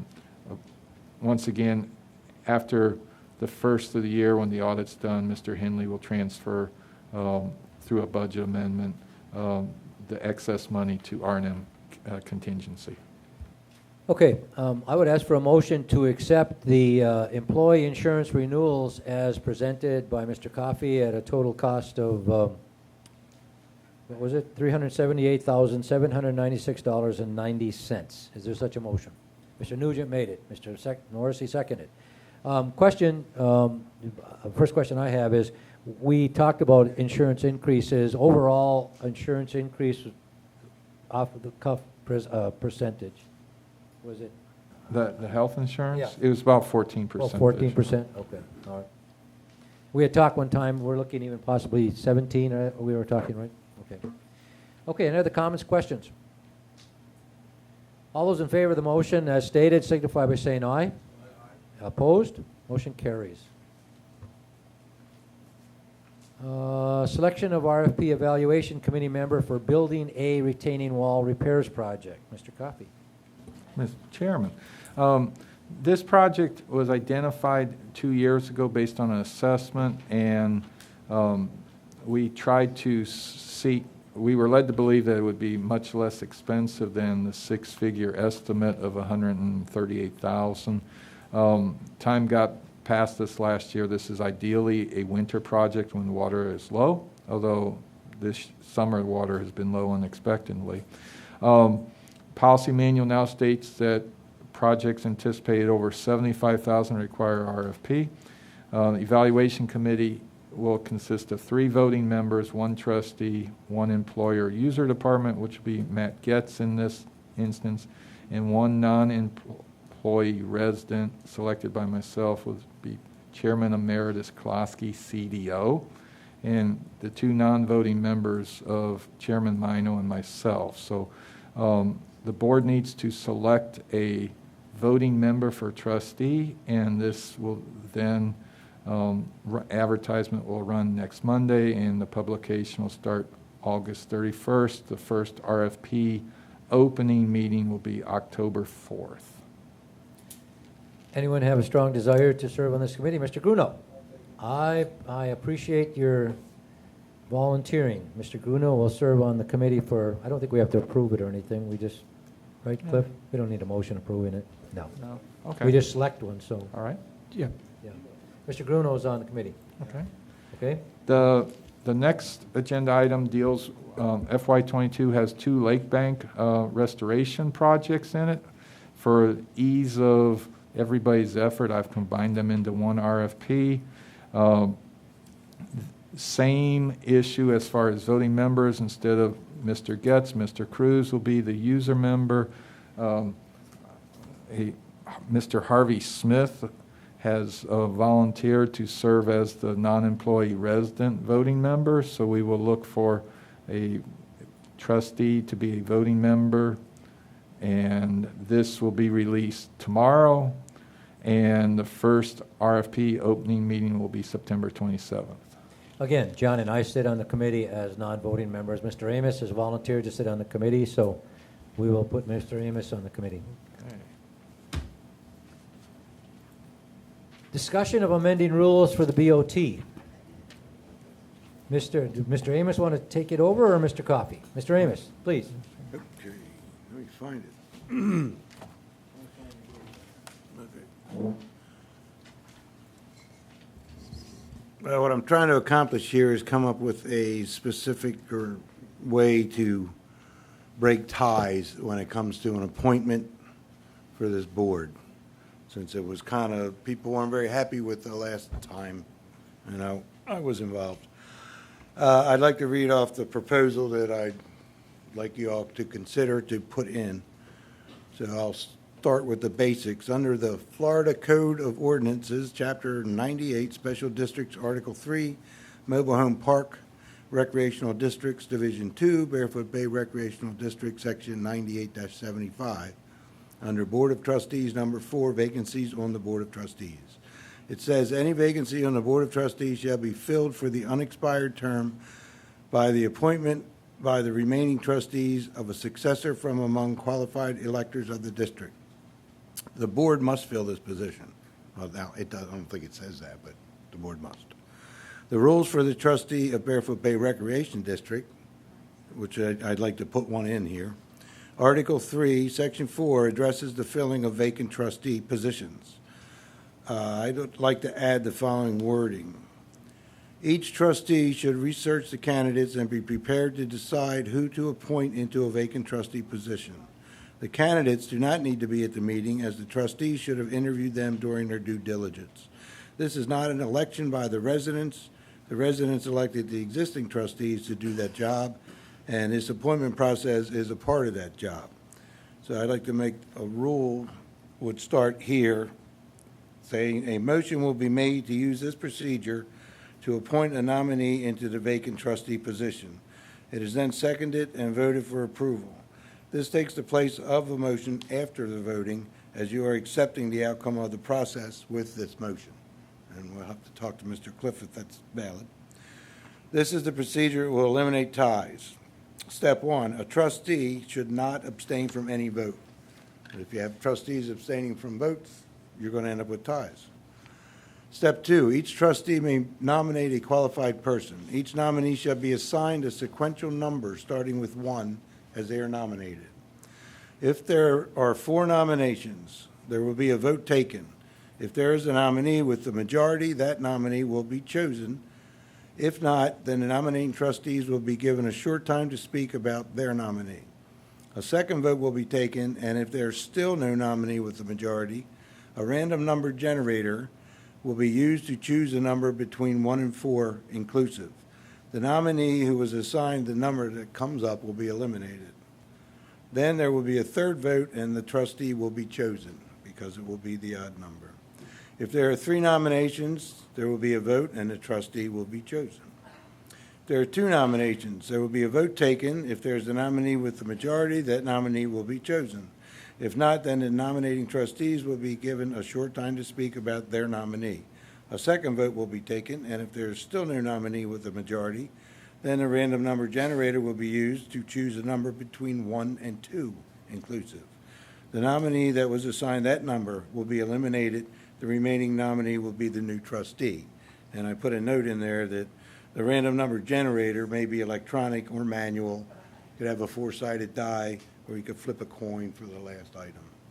So I'd like to put that in. Maybe if you all want to change some wording in there, that's okay with me. But I'd like to get a procedure in place in the book, so the next time they have a vacancy, you can just go right through it and get it over with, get it done. And I agree to your intentions here.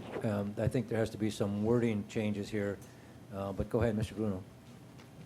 I was going to say, great start. I agree with Chairman Mina. We need some wordsmithing in there.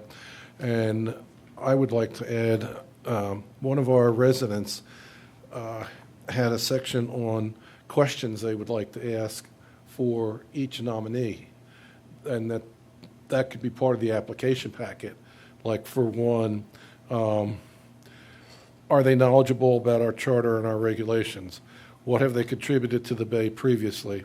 What do they feel they can contribute to the Bay as a board member that they couldn't do as a homeowner? Add one more section to it that there's like 5 mandatory questions you have to answer when you apply. Yeah, well, okay, but is that under a different section or something? This specifically states about the rule that you have to adjust it. You want the homeowners to ask those questions of people? Board members, that there should be a standardized. Okay. But You can do that, but you have to understand also when we're trying to figure out a procedure here. You know, when you get to nominating a position on the board, there is the board, it's the board's right, it's the board's obligation and right to go and try to do that. So, just as an example, if someone wanted to get, if a vacancy becomes on this board, and Mr. Morrissey has someone who he thinks really wants to be on that board, that's the person he's going to push to be on the board, irregardless of what questions are asked or anything else. You understand what I'm saying? It's not an election. It's not. So you may in fact not. You can do that, but it may in fact not be material to a board member's decision. You know. And that's kind of what I addressed in that third or fourth paragraph. It says, you know, the trustees need to do their due diligence and interview the Exactly. people. Yeah. Because everybody elected the trustees to do their job, and that's part of their job. You should, if you're interviewing them, you should be asking those questions. You can give those questions, you know, to the other trustees to ask them, And I'm not against But- the but questions you like don't that. need to I'm be not. I'm asking just simply that. said I wouldn't want it to come out and all of a sudden us have a form here and say, we have 4 nominees, here's their answers to all these questions. I'm not sure that is what our job would be. Mr. Morrissey, did you have something? I'm sorry, I didn't mean to stop you. Oh, okay.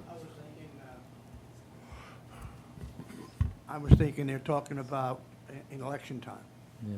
all right, when you submit your forms to the election board. Those are the questions you want put on there, or is it, this is, No, okay. yeah. But it You're just doesn't trying to make get more information on the candidates is what you're trying to do, yeah. The only questions or comments, I mean, I'm all in favor of this kind of procedure because last time, and it's basically what we did last time. The difference is in this, he's saying that you're going to make a motion to accept this procedure that whoever comes out of it, you don't then have to vote to accept that person. So for instance, in the last time this happened, we were tied vote. Mr.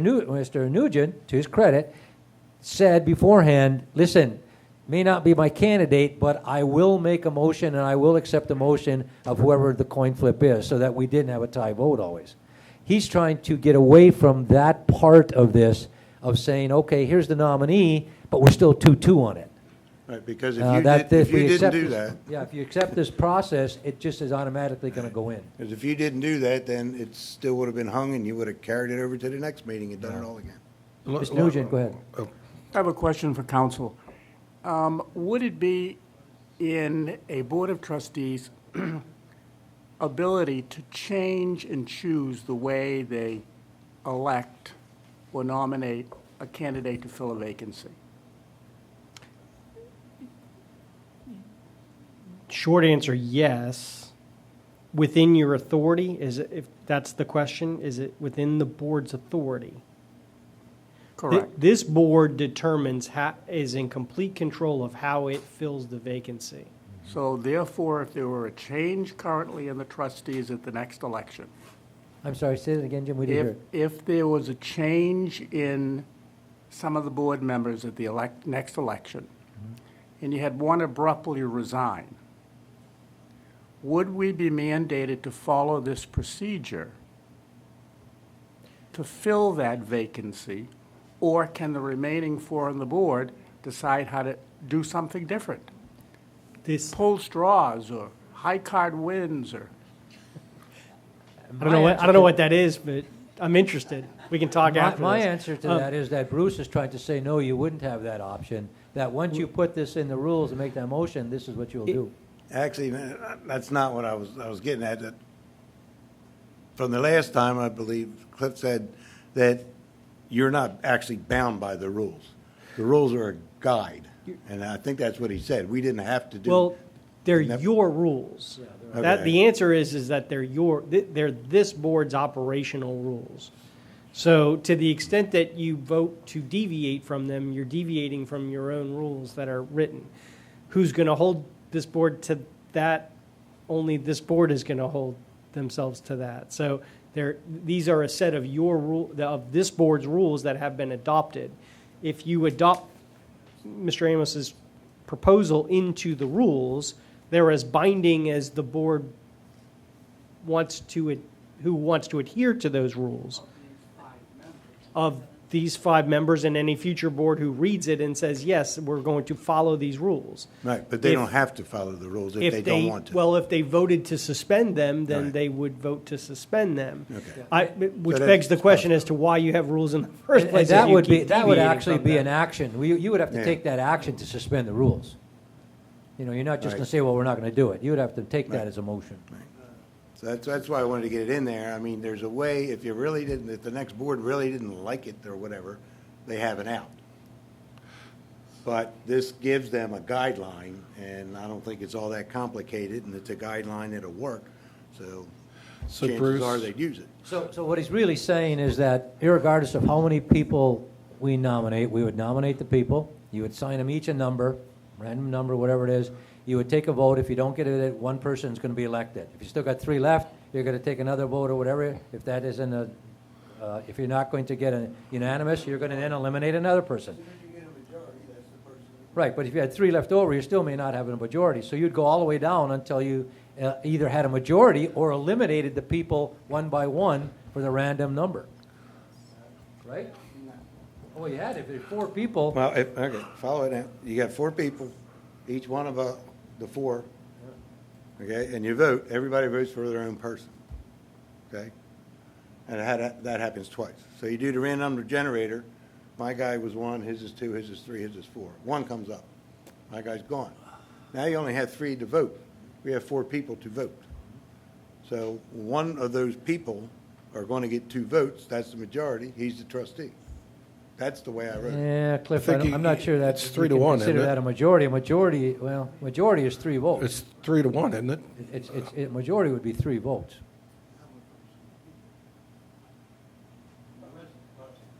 You understand what I'm saying? You, If you only have 1. What you're getting here, well, maybe you can do it the way you were saying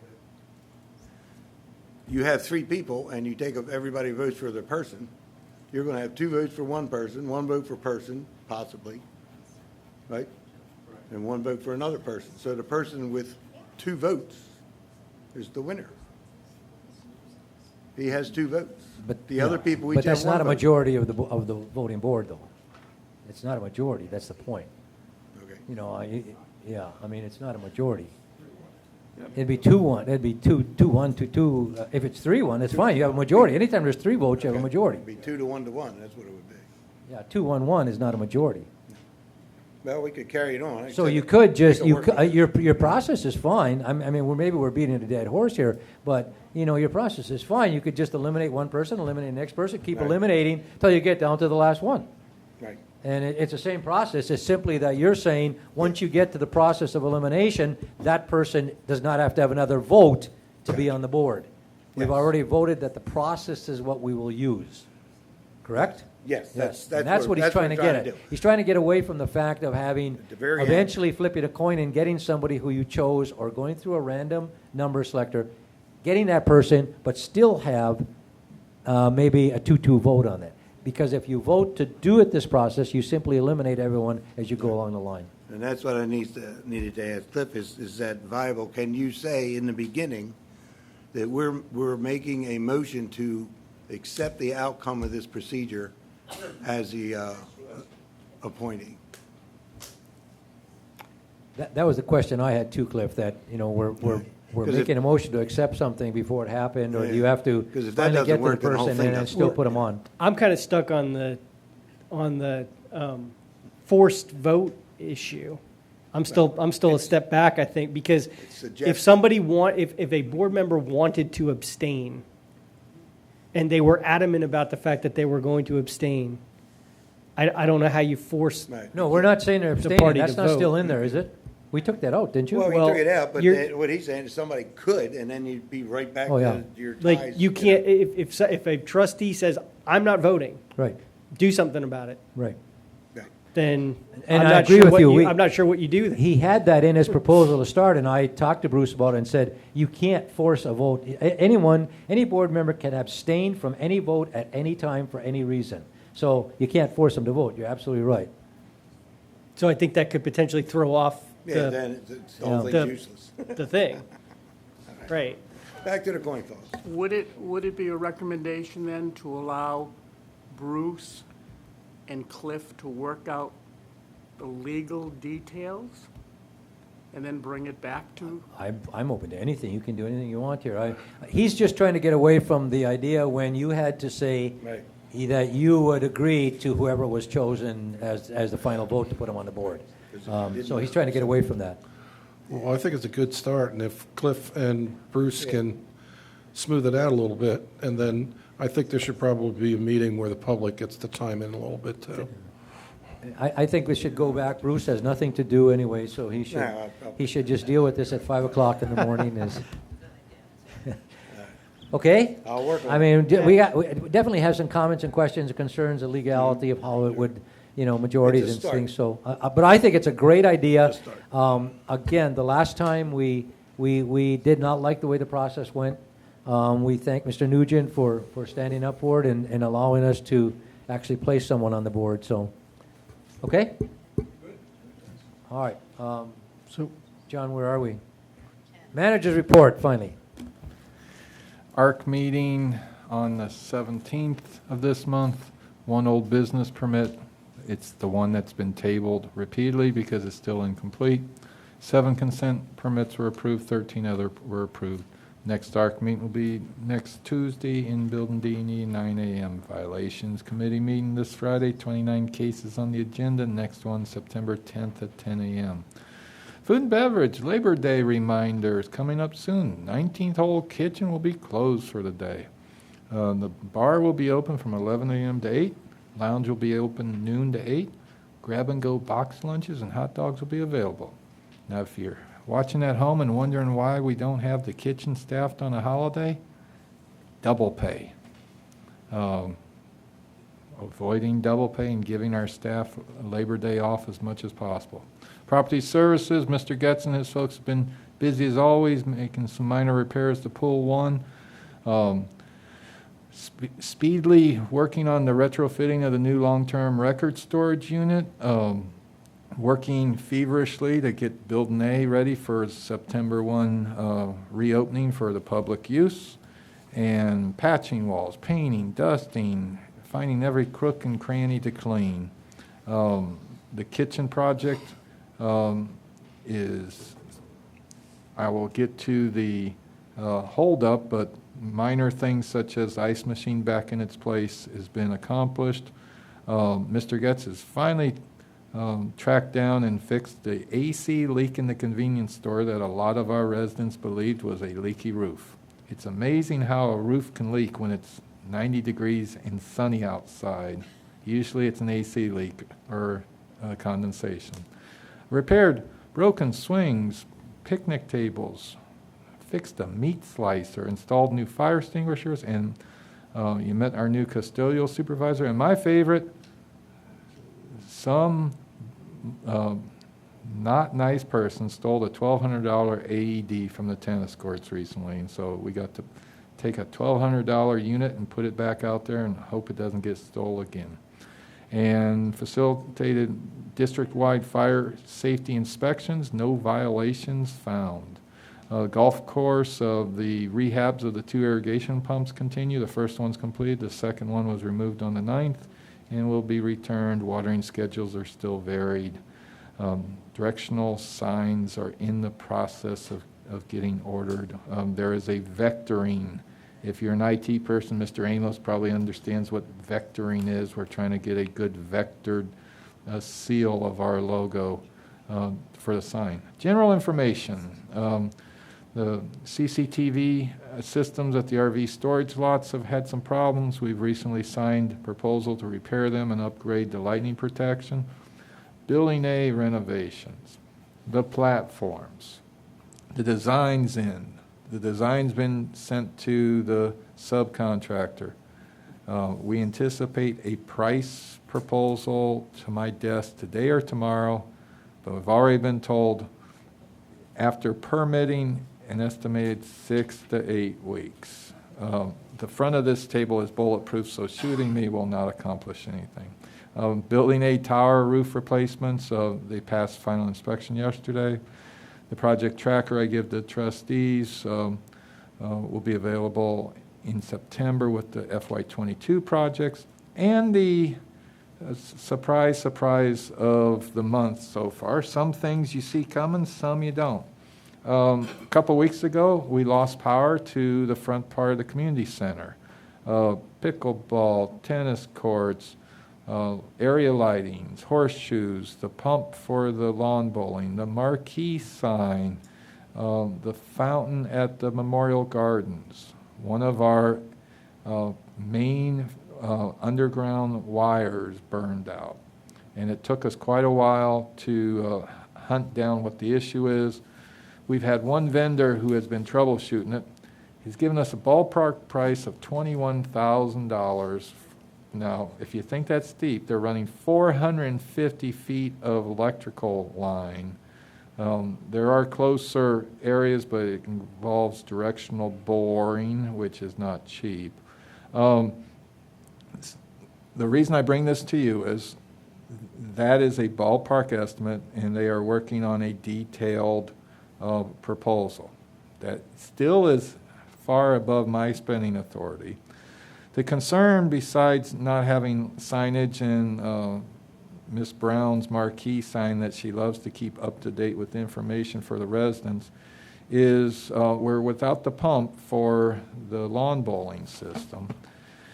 Does the board want me to kick this down the road and find a second quote, or is the board comfortable authorizing me to sign the formal bid if it comes in the $21,000 range?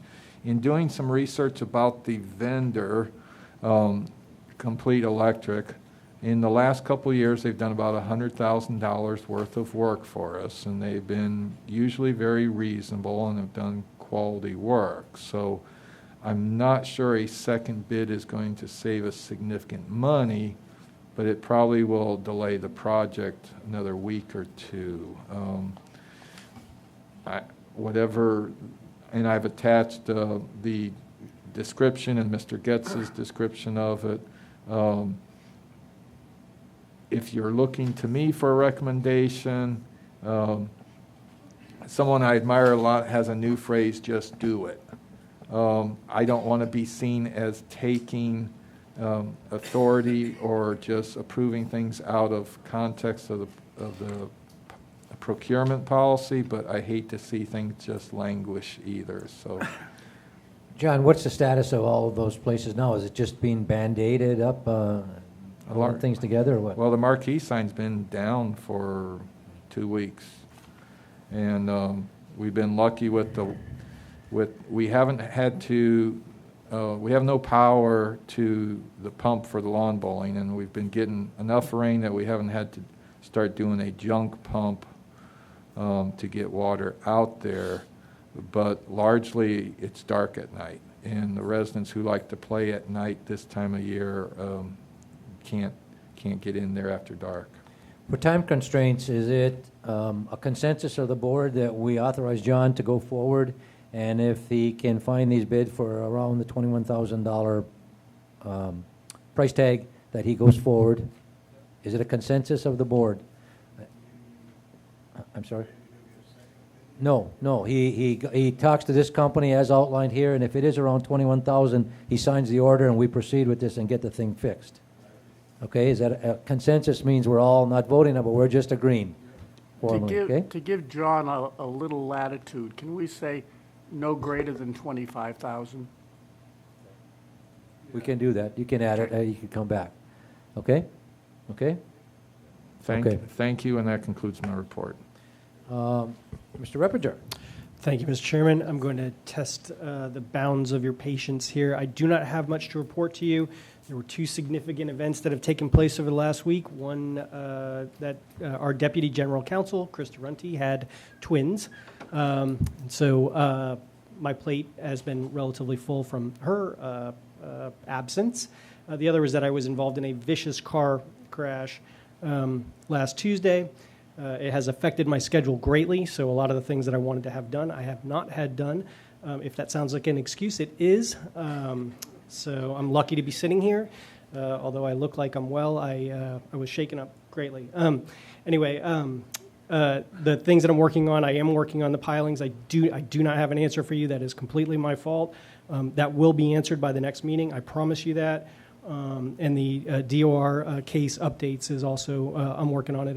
It will be out shortly. So I should have that to you hopefully by the end of this week.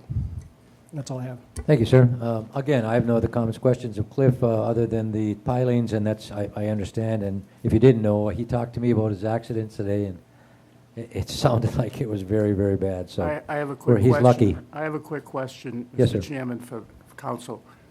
Following your accident, did you call Morgan & Morgan? I have some good attorneys that are around. I was fortunate. Incidental trustee remarks, Mr. Nugent. Nothing. Mr. Gruno. Question for John. Somebody posted on Facebook that Building A was not opening on September 1. Any truth to that? My wife will kill me, but if it's on Facebook, I tend not to believe it. No, it is getting ready. I'm sorry, it is getting ready to go. The entire assembly area is open. I had a picture, I got sidetracked today, but I'll send y'all out in the morning a picture showing that it's wide open. The only thing that won't be available September 1 is the kitchen. But the restrooms, the hallway, it is ready to go.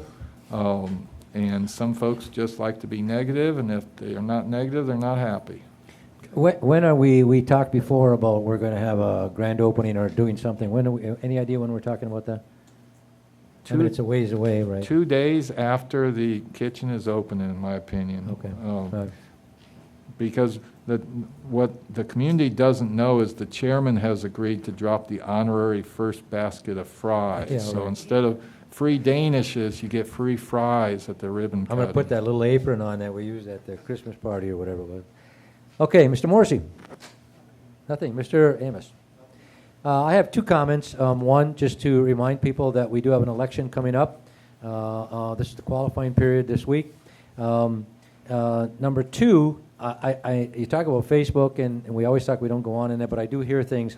I want to make it very, very clear that we've been talking about the terms of trustees, et cetera, et cetera. I'm going to say this, and as Ronald Reagan said, please read my lips.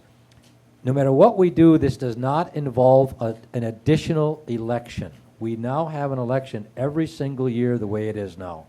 And there are people out there who are saying there will be additional costs, it's an additional election.